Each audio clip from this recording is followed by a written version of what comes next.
मित्रों, आज हम उदारवादी विचारक जॉन लॉक के विचारों के बारे में चर्चा करेंगे। जॉन लॉक को उदारवाद का जनक माना जाता है और जॉन लॉक को राजनीतिक दर्शन के इतिहास में विशेष सम्मान भी दिया जाता है। जॉन लॉक, थॉमस हॉब्स और जे रूसो तीनों विचारकों को सामाजिक समझौतावादी विचारक माना जाता है, क्योंकि तीनों विचारकों ने राज्य की उत्पत्ति के संबंध में सामाजिक समझौते सिद्धांत का प्रतिपादन किया था। तीनों ही विचारकों का मानना था कि राज्य की उत्पत्ति समझौते के माध्यम से होती है। ज्ञान की दृष्टि से हॉब्स को श्रेष्ठ माना जाता है, लेकिन राजनीतिक प्रभाव की दृष्टि से जॉन लॉक का बहुत ज़्यादा महत्व है।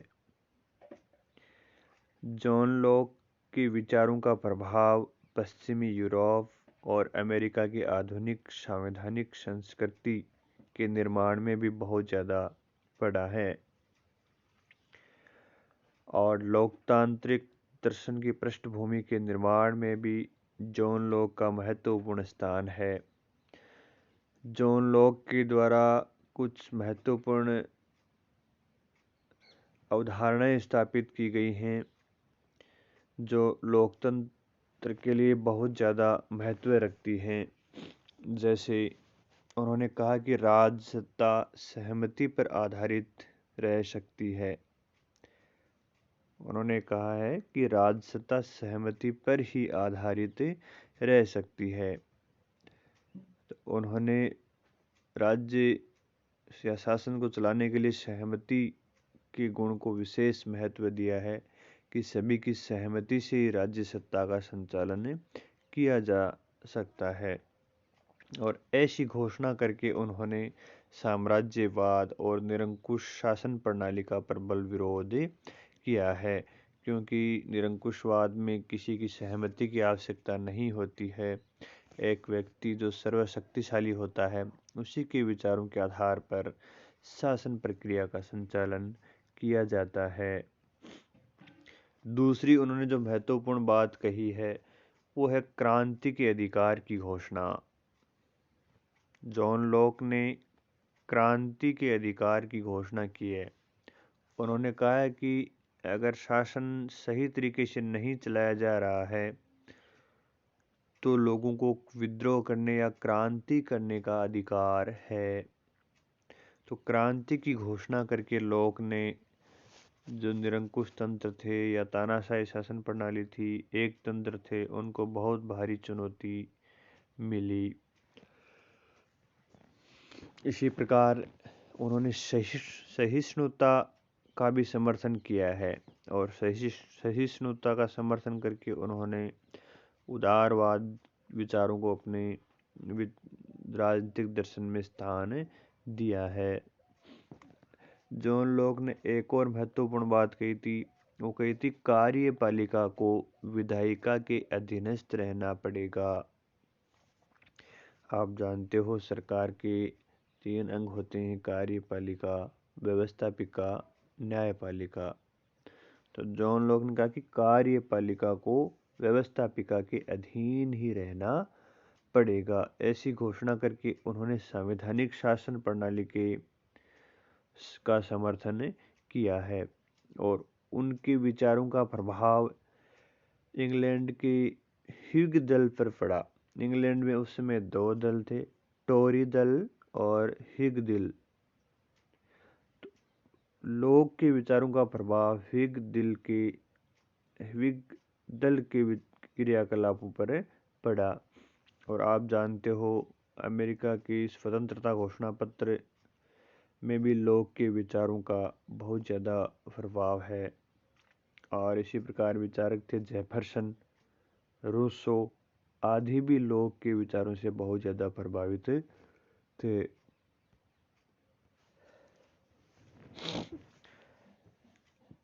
जॉन लॉक को उदारवाद का आधार स्तंभ भी माना जाता है। और जॉन लॉक ने व्यक्तिगत स्वतंत्रता की रक्षा के लिए बहुत ज़्यादा प्रयास किए और उन्होंने व्यक्तियों को कुशासन के विरुद्ध विद्रोह करने का स्पष्ट अधिकार प्रदान किया है। तो व्यक्तिगत स्वतंत्रता या मानवीय स्वतंत्रता के सजग प्रहरी होने के कारण उनको उदारवाद का जन्मदाता भी माना जाता है। जॉन लॉक की जीवन परिचय की हम बात करें तो जॉन लॉक का जन्म 1632 ईस्वी में सामरसेट शायर के रिगटन नामक स्थान पर हुआ था, जो इंग्लैंड में है। उनके पिता एक वकील थे। जब जॉन लॉक की उम्र 12 वर्ष की थी तब इंग्लैंड में गृह युद्ध शुरू हो गया और उनके पिता 1642 ईस्वी में पार्लियामेंट की ओर से लड़ने वाली सेना में भर्ती हो गए और स्वयंसेवकों की एक कंपनी के कप्तान भी बने। जॉन लॉक ने खुद ने भी लिखा है कि जब मैं कुछ समझने लगा, होश आया मुझे, तो मैंने अपने आप को तूफान में पाया। और जॉन लॉक की प्रारंभिक शिक्षा उनके घर पे हुई। बाद में उन्होंने ऑक्सफोर्ड विश्वविद्यालय से एमए किया और वहाँ अध्यापक नियुक्त हो गए। उसके बाद में 1660 ईस्वी में उन्होंने ऑक्सफोर्ड के प्रसिद्ध चिकित्सक डेविड टॉमस से चिकित्सा शास्त्र का अध्ययन प्रारंभ किया और वे शीघ्र ही एक डॉक्टर बन गए। उसके बाद में 1666 ईस्वी में जॉन लॉक उस समय के सुप्रसिद्ध राजनीतिज्ञ और व्हिग दल के संस्थापक लॉर्ड एशली के संपर्क में आए और फिर उन्हीं के साथ उन्होंने अपना लगभग जीवन गुजारा।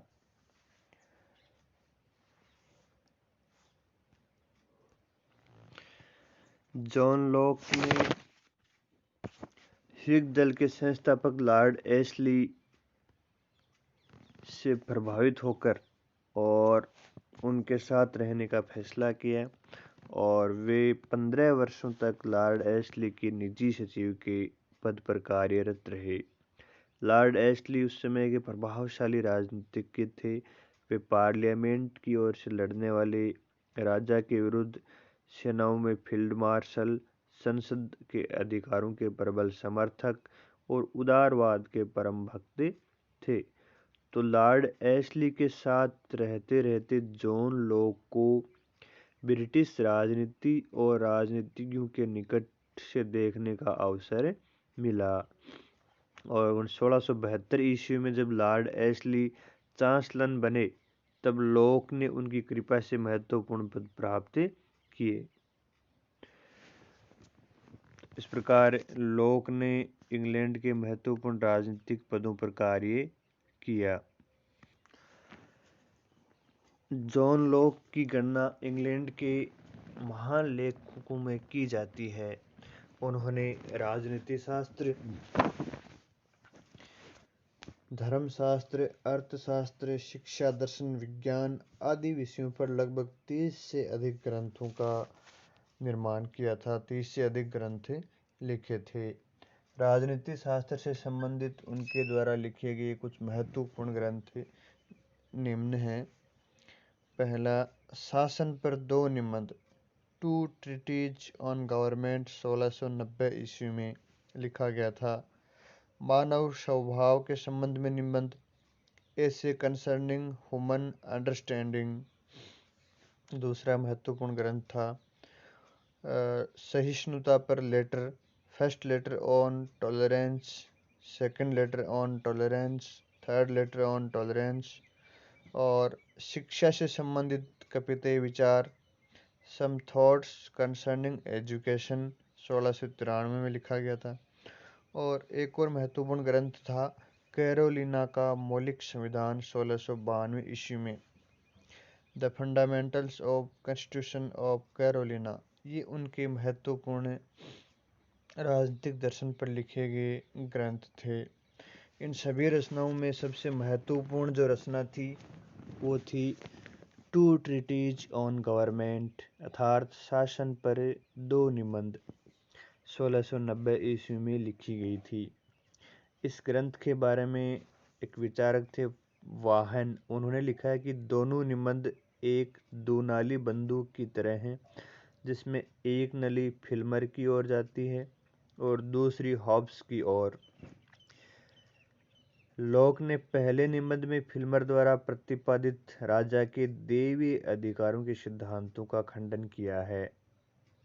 लॉक ने शासन पर 2 निबंध नामक अपनी पुस्तक में जो पहला निबंध लिखा है, उससे उन्होंने फिल्मर के द्वारा राज्य की उत्पत्ति या राज्य के संबंध में राजा के दैवीय अधिकारों का जो सिद्धांत था उसकी आलोचना की है। और दूसरे निबंध में उन्होंने लेवियाथन में हॉब्स द्वारा प्रतिपादित निरंकुशतावाद का विरोध किया है। आप जानते हो हॉब्स लॉक ने लेवियाथन नामक पुस्तक में निरंकुश राजतंत्र की पैरवी की है। तो लॉक ने अपने शासन पर 2 निबंध नामक पुस्तक में जो दूसरा निबंध लिखा है वो हॉब्स के निरंकुशतावाद पर आलोचना करते हुए लिखा है। और लॉक के ग्रंथ का प्रमुख उद्देश्य था निरंकुशतावाद के आधार का खंडन करते हुए ये सिद्ध करना कि 1688 ईस्वी की इंग्लैंड में जो रक्तहीन क्रांति हुई थी, गौरवमयी क्रांति हुई थी, और उससे राजा विलियम को जो राज सत्ता प्राप्त हुई थी वह जनता की सहमति पर आधारित थी।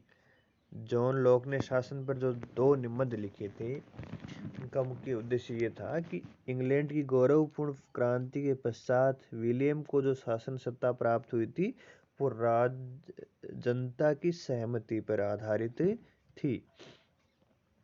तो इस प्रकार जॉन लॉक के द्वारा लिखा गया टू ट्रीटीज ऑन गवर्नमेंट राजनीतिक चिंतन की दृष्टि से बहुत महत्वपूर्ण ग्रंथ माना जाता है।